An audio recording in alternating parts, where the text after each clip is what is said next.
보이지 않는 세계가 있습니다. 영적인 세계입니다. 여러분, 귀신이 있습니까? 없습니까? 성경은 귀신이 있다고 이렇게 얘기를 합니다. 타락한 천사들입니다.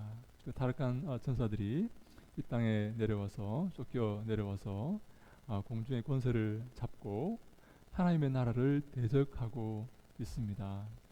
그래서 영적인 세계는요, 하나님의 나라가 있고 마귀의 나라, 세상의 나라가 있습니다. 이 두 나라가 지금 대치하고 있습니다. 서로 싸우고 있습니다. 그래서 이 하나님의 나라의 백성들은 예수님의 제자들은 이 세상에 속한 이 죽어가는 사람들을 한 사람이라도 이 건져내려고 이렇게 하고 있고, 또 반대로 이 마귀의 나라의 이 종들은, 이 귀신들은, 마귀의 졸개들은 한 사람이라도 하나님 나라의 백성을 지옥으로 끌고 가기 위해서 발악을 하고 있는 것입니다.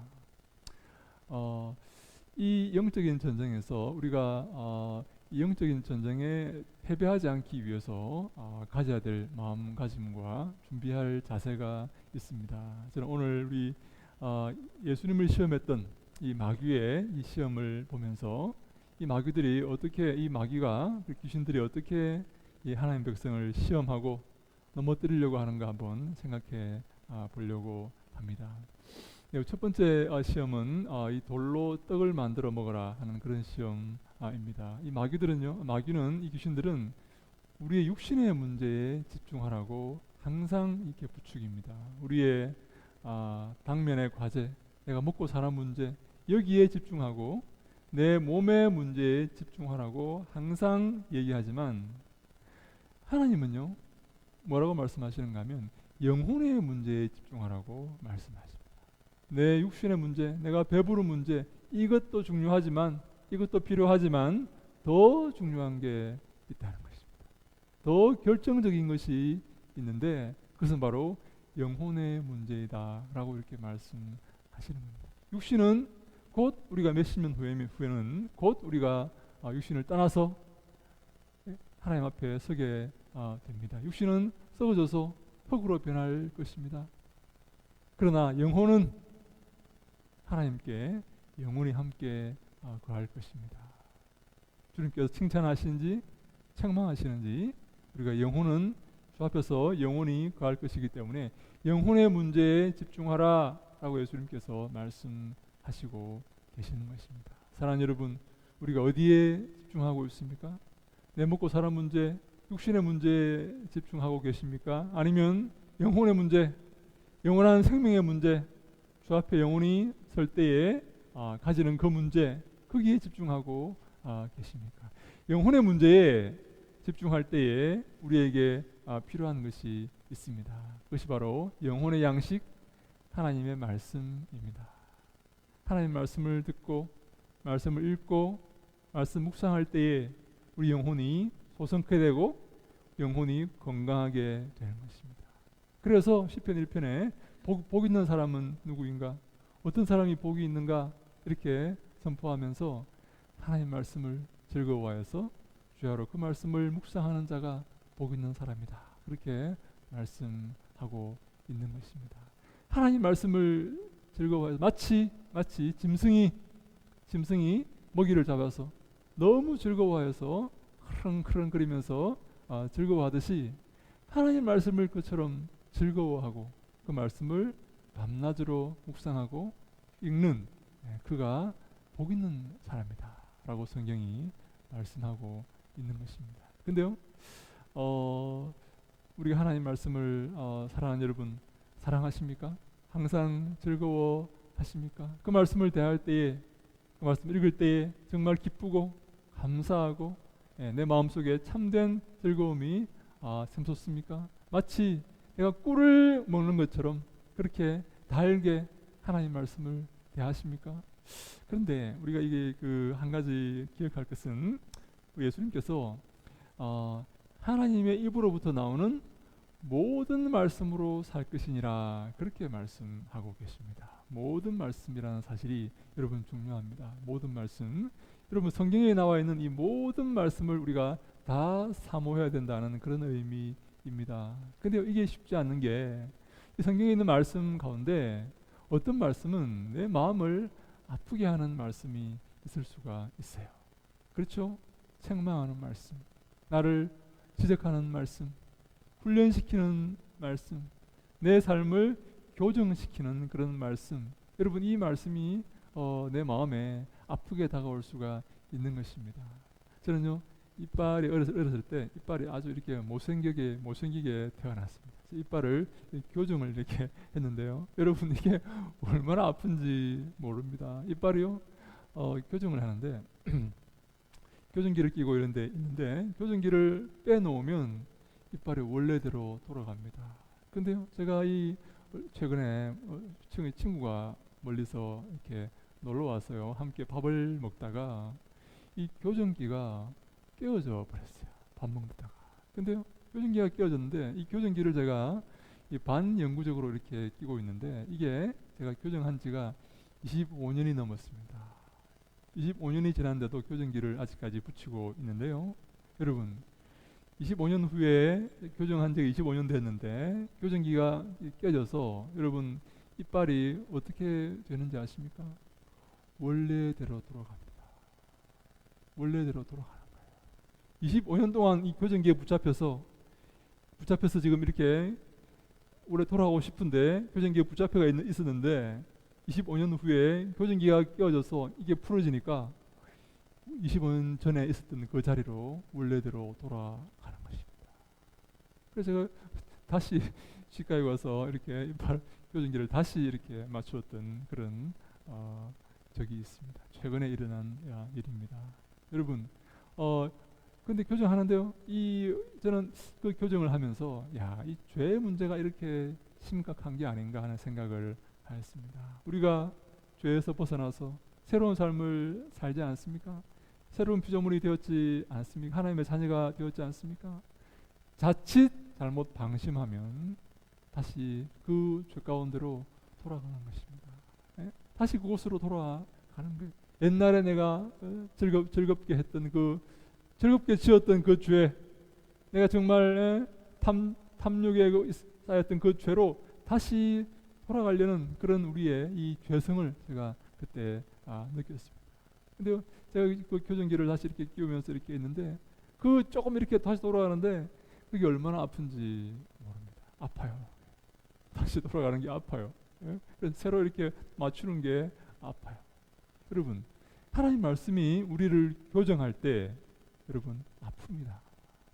내 삶이 틀렸다고 방향을 틀어라, 방향을 옮겨라 이렇게 말할 때 아픕니다. 여러분, 내 죄성이 그렇게 강한 거예요. 내 습성이 그렇게 강한 것입니다. 하나님께서 나를 훈계하시고 지적하실 때 그게 아픕니다. 그게 아파요.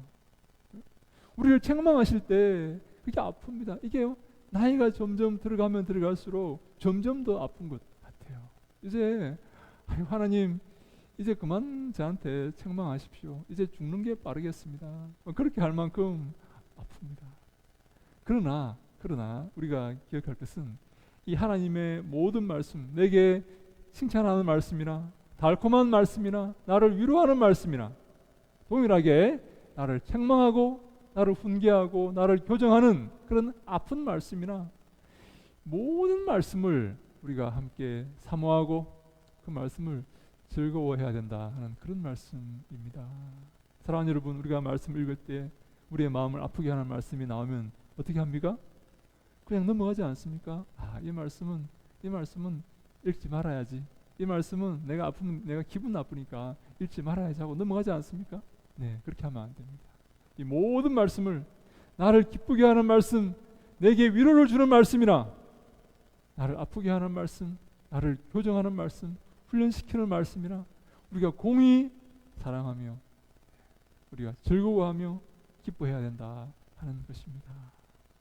성경이 이렇게 말씀하고 있습니다. 우리 히브리서 3장 7절로 8절에 이런 말씀이 있습니다. 함께 읽습니다. 시작. 그러므로 성령이 이르신 바와 같이 오늘 너희가 그의 음성을 듣거든 광야에서 시험하던 날에 거역하던 것 같이 너희 마음을 완고하게 하지 말라. 네, 광야에서 이스라엘 백성이 하나님의 말씀을 들을 때에 마음을 완고하게 하였습니다. 하나님의 책망의 말씀, 하나님의 심판의 말씀, 경고의 말씀을 들을 때 그들이 마음을 완고하게 하고 강팍하게 하고 강하게 하였습니다. 왜 그렇습니까? 그 말씀이 기분 나쁘기 때문입니다. 내 삶을 교정하고 내 삶을 지적하고 잘못되었다고 말하기 때문에 그 말씀을 듣지 않으려고 내 마음을 아주 강하게 단단하게 그렇게 이렇게 완고하게 이렇게 만들었다 하는 것입니다. 그렇게 하지 말라는 것입니다. 나를 지적하는 말씀, 나를 공격하는 말씀도 하나님 말씀으로 알고 그 말씀을 감사하는 마음으로 기뻐하는 마음으로 받아들이라 하는 것입니다. 이것이 모든 말씀으로 우리가 살아간다 하는 그런 의미가 되는 것입니다. 사랑하는 여러분, 어렸을 때는 저희 아이들을 이렇게 보면 아주 가려는 음식이 이렇게 많습니다. 몸에 좋다는 음식은 잘 안 먹고 몸에 안 좋다는 음식만 이렇게 먹지 않습니까? 네, 단 것 이런 것 찾습니다. 아이들은 원래 그렇습니다. 아무리 이야기를 해도 잘 안 고쳐집니다. 근데 우리가 그 옛말에 그런 말 있지 않습니까? 양약은 입에 쓰다 그런 말이 있습니다. 좋은 약은 입에 쓴 법이다 그런 말이 있습니다. 여러분 이 사실을 믿으십니까? 좋은 약은 입에 씁니까? 네, 그렇다고 이렇게 말합니다. 네, 우리가 이 쓴 약도 먹을 줄 알아야 됩니다. 쓴 나물도 먹을 줄 알아야 됩니다. 네, 맛이 없는 것도 우리 몸에 좋을 수가 있습니다. 그래서 어른들이 먹으라고 이렇게 하는 것 아닙니까? 네, 하나님의 이 책망의 말씀, 하나님의 심판의 이 말씀도 우리가 달게 듣고 겸허한 마음으로 잘 받아들이고 그렇게 해야지 우리 영혼이 자랍니다. 네? 좋은 말씀만, 달콤한 말씀만, 위로의 말씀만 받는 게 아니라 쓴 말씀, 네? 책망의 말씀도 받을 때에 우리 영혼이 건강하게 되는 것입니다. 쑥쑥 자라게 되는 것입니다. 이 어린 아이의 이 수준에서 벗어나서 성숙한 그런 영혼이 되는 것입니다. 그래서 우리 잠언 28장 14절에 이런 말씀이 있습니다. 항상 경외하는 자는 복되거니와 마음을 강팍히 하는 자는 재앙에 빠지리라.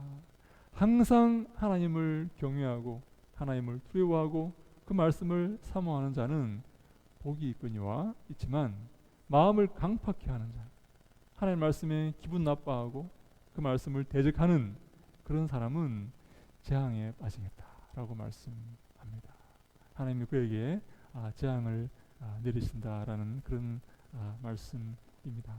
사랑하는 여러분, 예수님께 마귀가 두 번째 시험을 가합니다. 예수님께서 첫 번째 시험을 하나님 말씀으로 물리치셨습니다.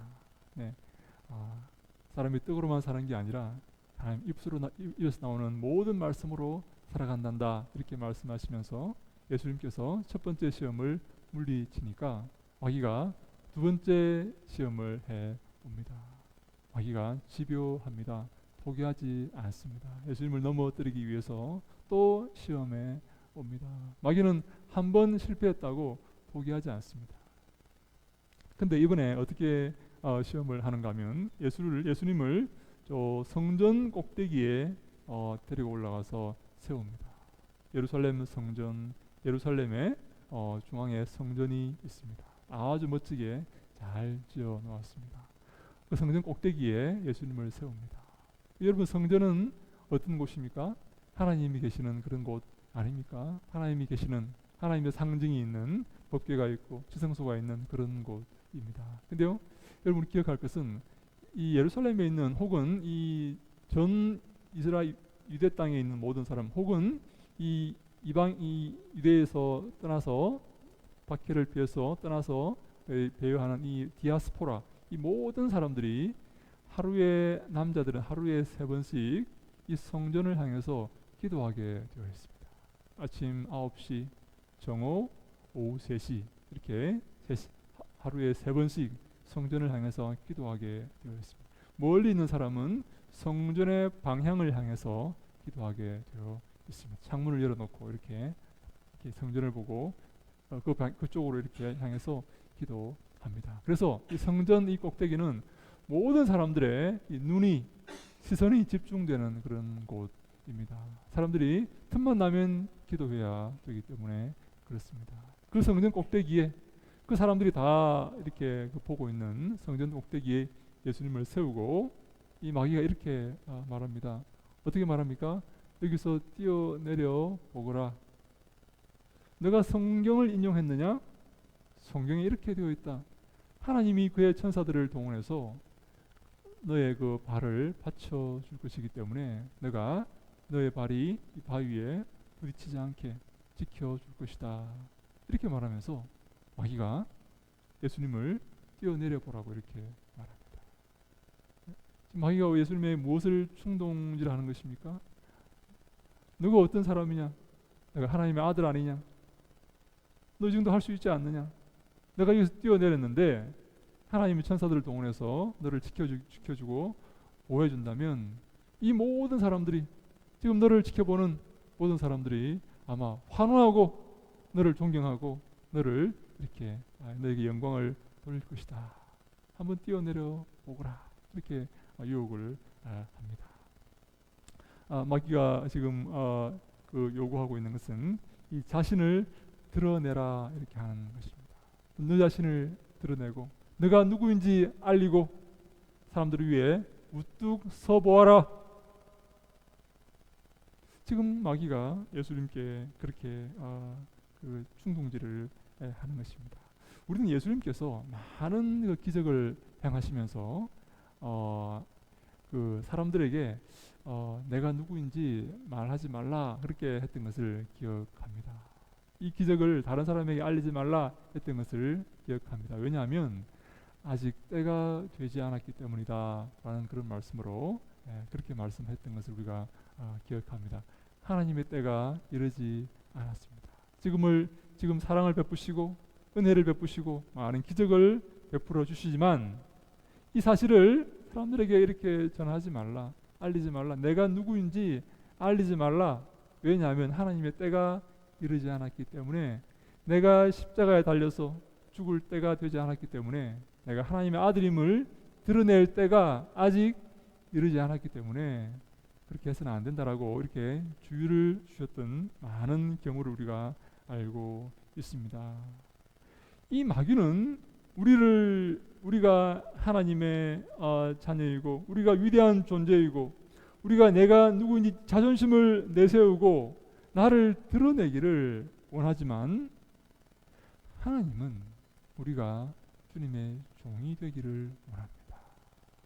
우리가 주 앞에 겸손히 자신을 낮추고 숨기기를 원합니다. 우리가 하나님을 이용해서 내 자신을 드러낼 때 하나님이 나를 지켜준다는 그 약속을 이용해서 나를 사람들 앞에 드러내고 나를 사람들 위에 세울 때 우리는 내가 하나님의 종이 되는 것이 아니라 내가 주인 되는 그런 삶을 살아가는 것입니다. 이 영적인 싸움 중에 이 싸움이 제가 볼 때 가장 큰 싸움이 아닌가 생각이 듭니다. 내가 사람들 위에 서서 사람들의 주인 될 것이냐, 아니면 내가 하나님의 종이 될 것이냐 하는 것입니다.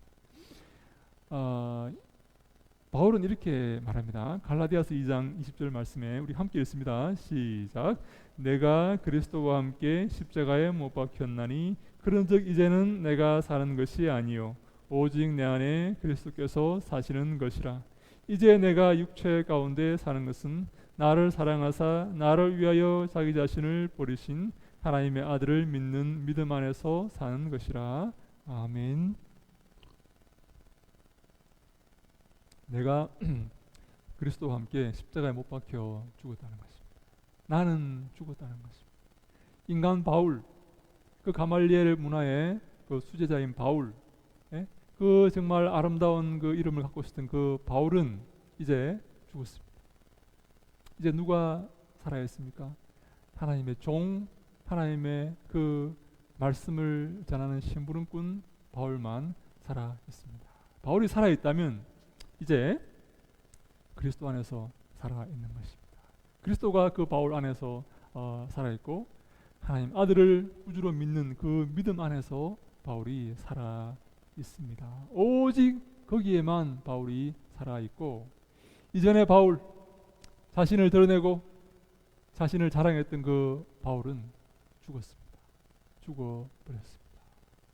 근데 지금 바울이 그 얘기를 지금 하고 있는 것입니다. 사랑하는 여러분, 무엇이 중심입니까? 누가 드러나야 되겠습니까? 누가 영광을 받으셔야 되겠습니까?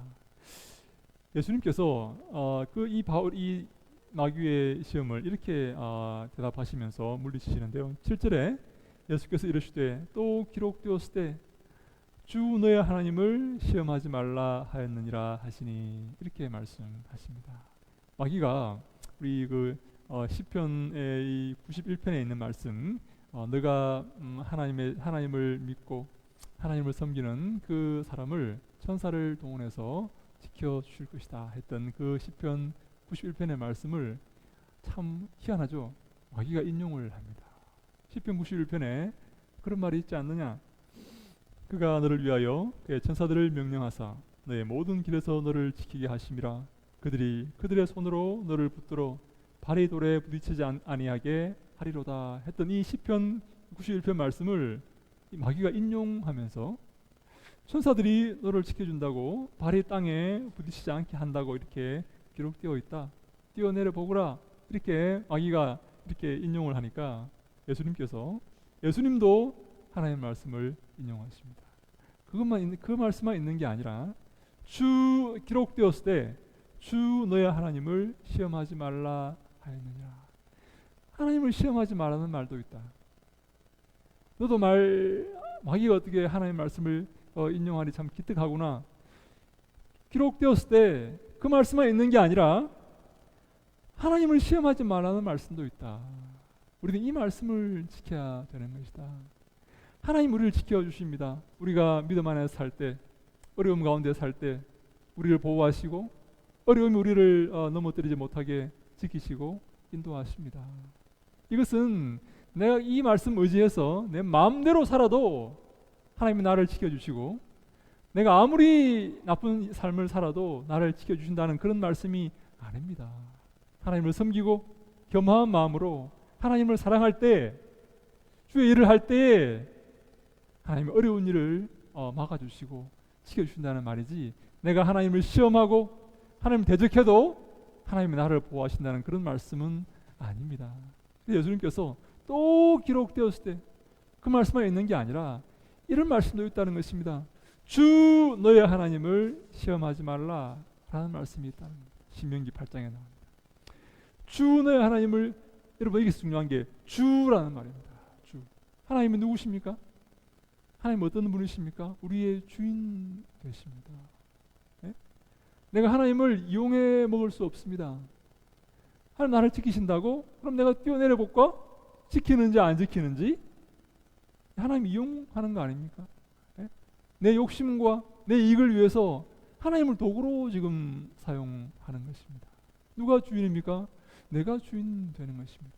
하나님을 그렇게 사용해서는 안 됩니다. 하나님은 경배받으시고 경외받으셔야 될 분이지, 내 욕심과 내 행위를 정당화하고 보호하시고 지켜주시는 보디가드로, 알라딘의 램프 정도로 생각하는 그런 삶이 되어서는 안 된다 하는 것이죠. 누가 주인입니까? 주 너의 하나님을 시험하지 말라. 하나님이 주인 되십니다. 우리는 하나님을 섬기는 사람입니다. 하나님께 봉사하는 사람이고 주님께 영광 돌리는 사람이고 주의 명령을 준행하는 사람입니다. 주의 계명을 지키는, 주의 그 뒤를 따르는 사람이지, 주를 내 이익과 욕망을 위해서 사용하는 그런 사람이 되어서는 안 된다 하는 것입니다. 이 시험한다는 말도요, 이 시험한다는 말이 참 기가 막힌 말입니다. 바로 넘어뜨린다는 그런 의미입니다. 제가 지난주에 말씀드렸죠. 페이라조라는 말입니다. 넘어뜨린다는 말입니다. 훈련시킨다는 말이 아니고 넘어뜨린다는 말입니다. 하나님을 시험하지 말라. 무슨 말입니까? 하나님을 넘어뜨리지 말라. 하나님을 이용해 먹지 말라. 하나님을 내 도구로 사용하지 말라. 하나님을 노하게 하지 말라 하는 그런 의미입니다. 내가 주의 종이 되고 내가 주의 명령을 준행하고 내가 주의 말씀에 복종하고 주님 명령하신 그 명령을 준행함으로써 주님께 영광 돌리는 주의 종으로 살아야지 내가 주인 되는 삶을 살아서는 안 된다는 그런 의미입니다. 바로 마귀의 유혹이 바로 여기에 있습니다. 너가 내 삶의 주인 되라. 너가 하나님도 이용하고 너가 이웃도 이용하고 너가 다른 사람을 이용해서 내 욕심을 채우라. 그것이 바로 마귀의 두 번째 시험입니다. 우리가 종된 삶은 어떤 삶이 되어야 되는지 누가복음 17장에 잘 나와 있습니다. 여러분, 저는 이 말씀을 참 좋아합니다. 누가복음 17장 우리 9절로 10절 말씀 함께 읽습니다. 시작. 명한 대로 하였다고 종에게 감사하겠느냐? 이와 같이 너희도 명령받은 것을 다 행한 후에 이르기를 우리는 무익한 종이라 우리가 해야 할 일을 한 것뿐이라 할지니라. 아멘. 주인이 종에게 명령하였습니다. 이것을 하여라. 저 땔감을 만들어 오너라. 저녁을 준비해 오너라. 이렇게 주인이 종에게 명령하였습니다. 종이 주인의 명령을 다 준행하였습니다. 주인이 종에게 감사하겠습니까? 물론 훌륭한 주인은, 인격적인 주인은 종에게 감사할 수 있겠죠. 수고했다, 고맙다 이렇게 할 수 있겠죠. 근데 일반적인 주인은 그렇게 하지 않는다는 것입니다. 왜 그렇습니까? 그것이 바로 종의 임무요 의무이기 때문입니다. 종은 마땅히 그렇게 해야 되는 것입니다. 그처럼 하나님이 우리에게 명하신 것을 우리가 행했을 때에도 그 명령받은 것을 다 행한 후에 이르기를 주님께 우리가 감사의 말을 듣기를 원하는 게 아니라 이렇게 말하는 것이 옳다는 것입니다. 주님, 우리는 무익한 종입니다. 주님, 제가 한 게 뭐 있습니까? 제가 한 게 아무것도 없습니다. 이렇게 말하는 것이 종의 자세라는 것입니다. 이해되십니까? 네? 아니 주인이 왜 내게 감사를 표하지 않지? 이렇게 내가 수고했는데 왜 나를 못 알아주지? 나를 알아주지 않지? 왜 나를 무시하지? 이게 종의 자세가 아니라 주님, 저는 이 일을 했지만 제가 무슨 도움이 되겠습니까? 저는 무익한 종입니다. 주님이 하라는 것을 겨우 했을 뿐입니다. 주님, 저는 마땅히 해야 될 일을 한 그런 종에 불과합니다. 이렇게 자신을 이 자리매김하고 겸손히 살아가는 것이 바로 올바른 종의 자세이다 하는 것입니다. 사랑하는 여러분, 그렇게 살아가십니까? 주의 일을 하고 주님, 제가 해야 될 일을 한 것뿐입니다.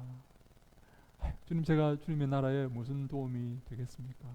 제가 주의 일에 무슨 도움이 되겠습니까? 저는 무익한 종입니다.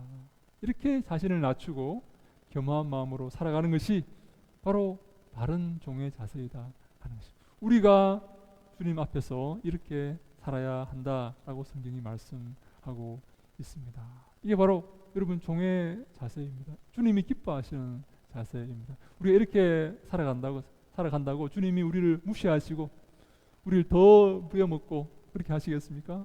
아이고, 쟤는 바보인가 보다, 더 부려먹어야지, 주님이 그렇게 하시겠습니까? 아닙니다. 주님은요, 그렇게 겸손한 마음으로 살아가는 당신의 사랑하는 자녀들, 백성들에게 더 은혜를 주시고 더 상을 주시는 것입니다.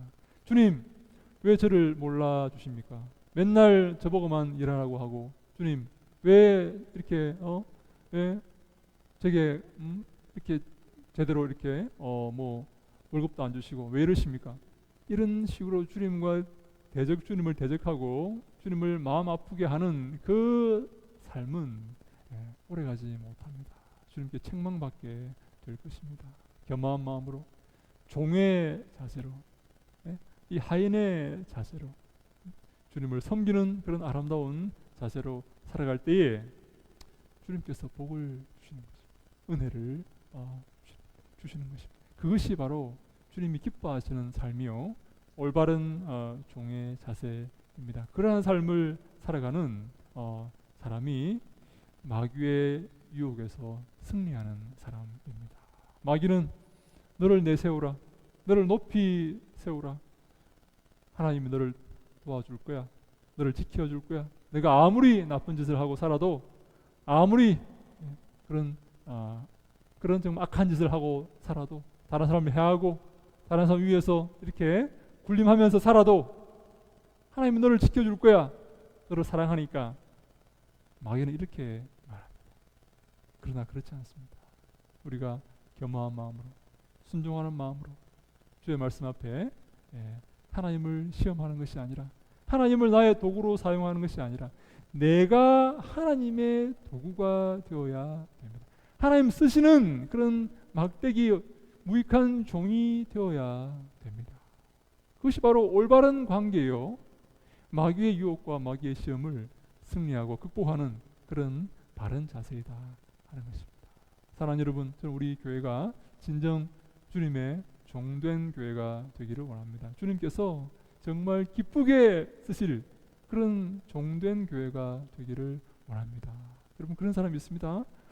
우리 직장 생활을 해보면요, 이 상사가 즐겁게 사용할 수 있는 그런 부하 직원이 있고, 이렇게 부담이 되는 그런 직원들도 있어요. 시켜보면 이 친구한테 시키면 정말 즐겁게 일을 이렇게 기쁘게 참 잘해요. 근데 이 친구한테 뭘 시키려고 그러면 부담이 돼요. 이 친구가 또 기분 나빠할 거 아닌가. 여러분, 상사가 누구를 더 좋아하겠습니까? 승진할 기회가 있으면 누구를 추천하겠습니까? 누구랑 같이 더 일하고 싶어 하겠습니까? 즐겁게 정말 겸손한 마음으로 지시를 잘 이행하는, 수행하는 그 사람과 더 함께 일하고 싶어 하겠습니까? 좀 뭔가 시키면 이렇게 삐죽거리고 뒤에서 불평 수군거리고 불평하는 이 친구와 일하고 싶어 하겠습니까?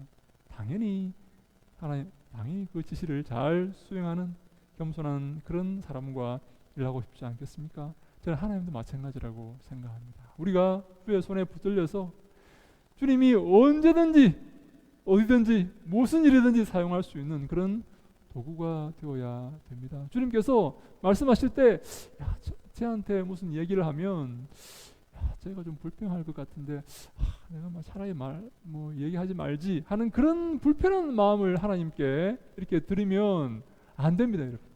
안 됩니다. 하나님께서 쟤는 마음 놓고 내가 시킬 수 있어.